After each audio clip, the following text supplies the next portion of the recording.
चलो भाई, let us start. Let us start.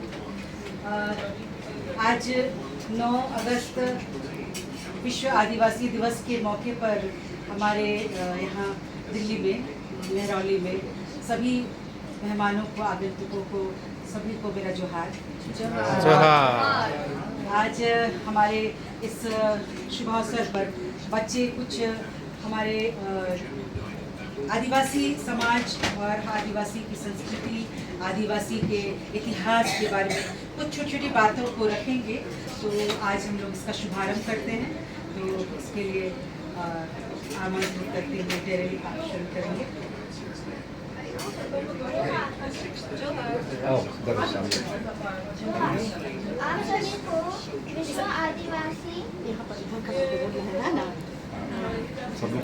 आप सभी को विश्व आदिवासी आप सभी को विश्व आदिवासी की शुभकामनाएं।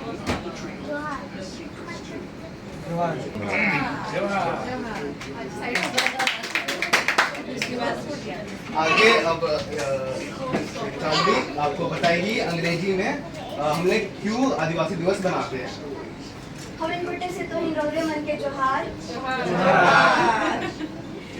World Indigenous Day, celebrated annually on August 9th and observed to raise awareness and protect the rights of indigenous population worldwide. It is also recognized their significant contribution to environment, conserving culture diversity and suitable development.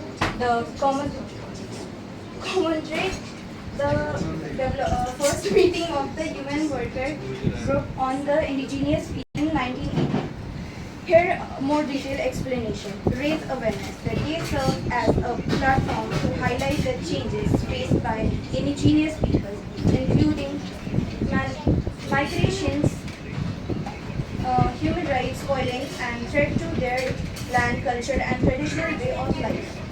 ये बोलना चाह रही है कि हमें हमारा life को हमारा जैसे हम लोग विकसित हो रहे हैं तो कोई लोग हमारे पीछे ही रहते चले गए हैं, तो उनके लिए अवेयरनेस फैलाना है कि हमारा उत्सव होता है और हमारे अपने कल्चर को आगे बढ़ा करके हमें अपना जैसे एरा चले जा रहा है उसके साथ हमें आगे चलते रहना है।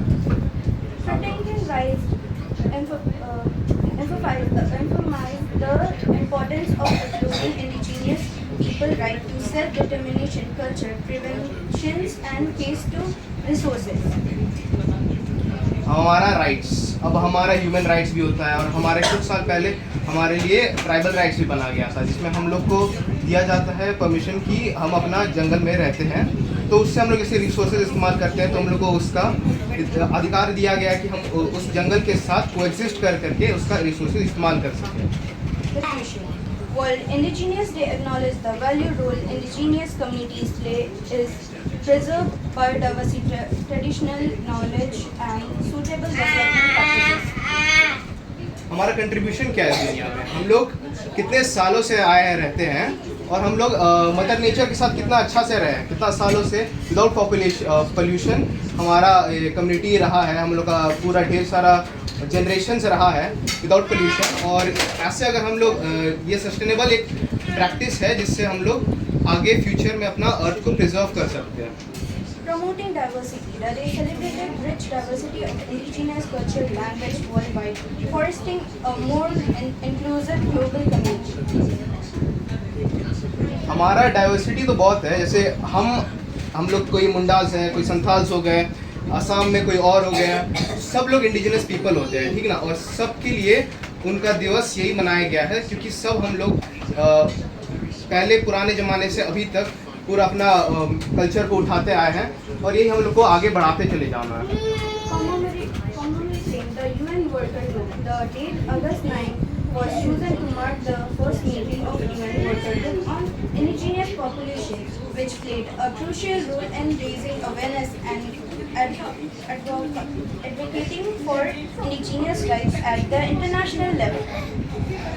यूएन में इस तारीख को हमें दिया गया पोजीशन कि हम लोग अपना ओपिनियन दें, हम लोग अपना राय दें कि कैसे हम लोग ये अपने जीवन को ये अपने ट्राइबल के मेथड से जी सके, या फिर कैसे अभी पूरा क्लाइमेट चेंज हो रहा है तो हम लोग कैसे इस पे हेल्प कर सके, इसलिए हमें यूएन पे एक सीट दिया गया है। addressing contemporary issue. It is also addressed current issue impacting indigenous people such as climate changes, forced displacement, and the impact of technology on their lives and culture. अब हमें कोई जगह में से इंडिजिनस पीपल को, जैसे आदिवासी लोगों को हटाया जाता है, कभी कभार उन्हें उस जगह से निकाल दिया जाता है, तो उसके लिए हमें अवेयरनेस भी बढ़ाना है और उनको ये देना है कि ये हमारा अधिकार है, हमारा ये है कि हम लोग का राइट टू लिव है, हम लोग यहाँ पे जी सकते हैं, इसलिए हमें अवेयरनेस बढ़ाना है इनके लिए। Thank you.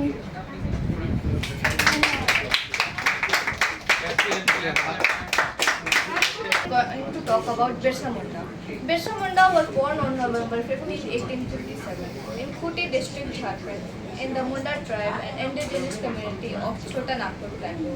His early life was shaped by the harsh reality of British colonial rule, such as tribal land exploitation and dispossession. The British imposed the zamindar system, replacing the traditional system which allowed the tribal communities to collectively own land. This resulted in widespread land loss, leaving many tribes as landless laborers, subject to forced labor, high rents, and poor working conditions. Birsa Munda Birsa began his education in Salga, and after converting to Christianity, he attended a German missionary school. Realizing that the British used education as a tool for conversion, he quickly left the mission school and established his own faith. His religious movement advocated for return to indigenous traditions and beliefs, and it gained a sizable following in the Munda community. Its followers, known as Birsa, saw the British as their adversaries and embraced Birsa's teachings on resistance to colonial and feudal oppression. Birsa Munda's role in freedom struggle. Birsa Munda's leadership during the Munda rebellion of 1899 and 90 is remembered as a pivotal moment in India's fight against British rule.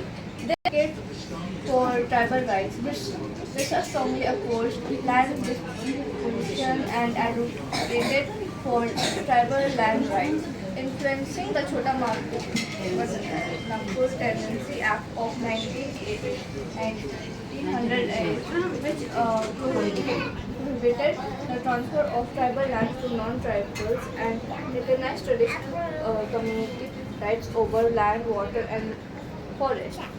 Religious leadership. Birsa found the Birsa faith, which blended traditional animist beliefs and social reforms. He urged his followers to reject superstitions and embrace tribal traditions, earning him the title Baba.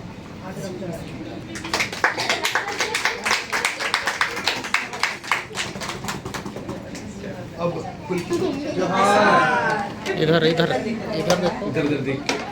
Today I will be talking about Tilka Manjhi, who was Tilka Manjhi was an Indian freedom fighter and the first Adivasi leader from Pahariya Hill People's community. He revolted against the British in 1784, about 70 years before Mangal Pandey. He organized the Adivasis to form an armed group in order to fight against the resource grabbing and exploitation by the British.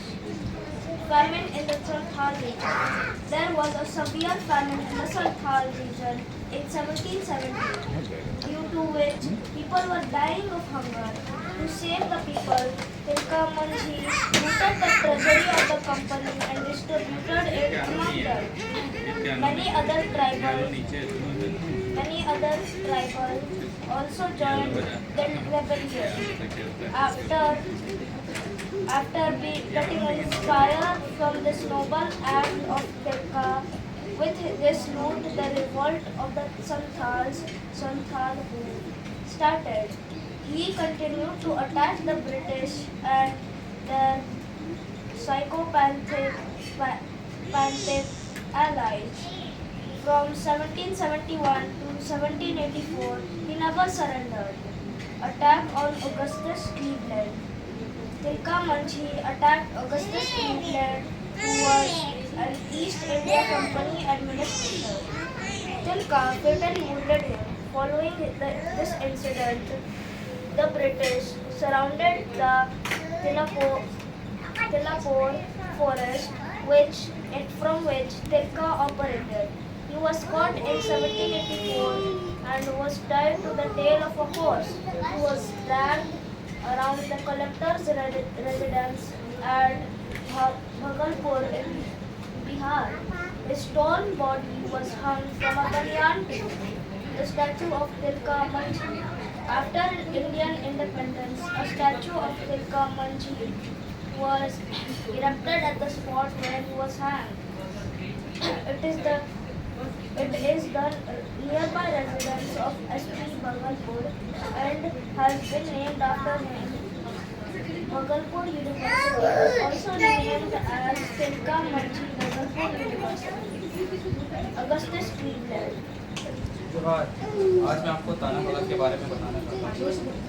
ताना भगत was the name given to followers of a religious and social movement among the Oraon tribe of Jharkhand, India, initiated by Jatra Bhagat.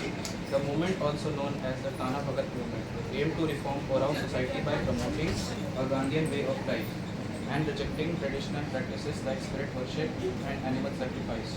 Origins. The movement began in the early 20th century, led by Jatra Oraon, also known as Jatra Bhagat, in the Gunda district of present day. Core beliefs. The Tana Bhagats sought to purify Oraon society by rejecting certain traditional practices, including spirit worship, animal sacrifice, and the authority of traditional village leaders, Pahan and Mahato. They emphasized a direct relationship with God, Dharmesh, and a life based on truth and non-violence influenced by Gandhian ideals. Key tenets. The movement promoted vegetarianism, abstaining from alcohol and tobacco, and a rejection of foreign goods and rich stores. Political significance. The Tana Bhagats actively participated in the Indian freedom movement, particularly the Quit India movement, adopting non-violent resistance and boycotting British goods and institutions. Geographical spread. The Tana Bhagats are primarily found in the Ranchi, Gunda, Lohardaga, Chatra and Palamu districts of Jharkhand. Modern religions. The Tana Bhagat community continues to exist, upholding their unique identities and adhering to their principles of social reform and non-violent resistance. Thank you.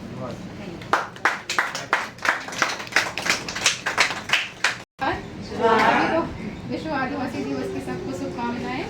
अभी बच्चों के लिए जो article तैयार करी थी ना, तो मुझे भी थोड़ा इंटरेस्ट आ गया, क्योंकि हम लोग भी ना बहुत सारी चीज़ भूल गए हैं। तो मुझे लगा कि मैं भी थोड़ा कुछ इसी बहाने थोड़ा याद मतलब कर लूँ अपना झारखंड के जो हमारे स्वतंत्रता सेनानी हैं, या जो वहाँ पर ऐसे आंदोलन किए हैं जो समाज के लोगों का उत्थान के लिए। तो उनमें से एक मुझे मिला तेलंगा खड़िया। आप लोग शायद जानते होंगे, फिर भी क्या पता थोड़ा भूल गए होंगे, तो चलो याद दिला देती हूँ। तेलंगा खड़िया ये एक भारतीय स्वतंत्रता सेनानी थे। इन्होंने 1850 से 1860 के बीच में छोटानागपुर क्षेत्र में ब्रिटिश राज के खिलाफ विद्रोह का नेतृत्व किया था।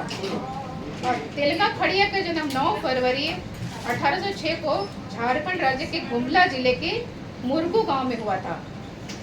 इन्होंने ब्रिटिश शासन के खिलाफ आंदोलन शुरू किया। आदिवासियों का पहले, जैसे आप लोगों को पता होगा ना, पढ़ा प्रणाली था जो उन लोग का जमीन से संबंधित। तो उसमें जब ब्रिटिश राज्य लोग शासन आया ना, तो उसमें पूरा पढ़ा प्रणाली को पूरा ध्वस्त कर दिया।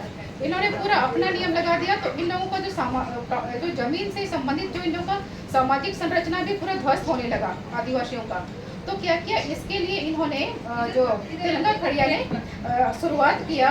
और आदिवासियों को पहले क्या होता था, अंग्रेजों के आने के बाद पहले आदिवासियों को अब अपनी ज़मीन पर राजस्व देना पड़ता था।